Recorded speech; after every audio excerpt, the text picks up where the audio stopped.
Sir.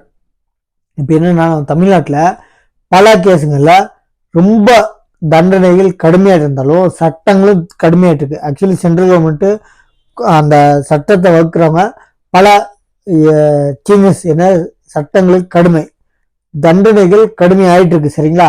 அதே மாதிரி இப்ப விழுப்புரம் மாவட்டம் அருகே வானூர் என்ற கிராமத்தில் அருகே +2 படிக்க மாணவத்தை கர்ப்பமாக்கிட்டு 20 வயசு இளைஞர், என்னன்னு பாத்தீங்கன்னா அந்த பொண்ணு 18 வயசு ஆகல.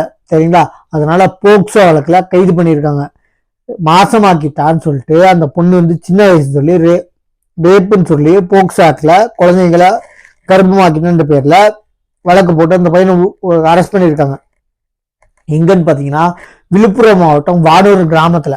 ஆக்சுவலி இது மாதிரி அது காம்ப்ரமைஸ், இந்த பொண்ணே நான் எப்படி மாசமாக்கிட்டான், நான் இந்த இஷ்டப்பட்டுதான் இருந்தோம், நான் கட்டிக்கிறேன்னு சொன்னாலும் 18 வயசு கீழே 2 பேரும் சேர்ந்ததுக்கு அப்புறம், அதாவது என்ன சொல்றது, இந்த கேஸ் போட்டதுக்கு அப்புறம் 18 வயசு கீழே கர்ப்பம் ஆக்கின்ற காரணத்தினால இந்த பொண்ணே ஒத்து வந்தாலும் நான் கல்யாணம் பண்ணிக்கிறேன், இவனோட சேர்ந்து வாட்டுன்னு ஒத்துக்கிட்டாலும் இந்த மாதிரி வழக்கல்ல காம்ப்ரமைஸ் இல்லை.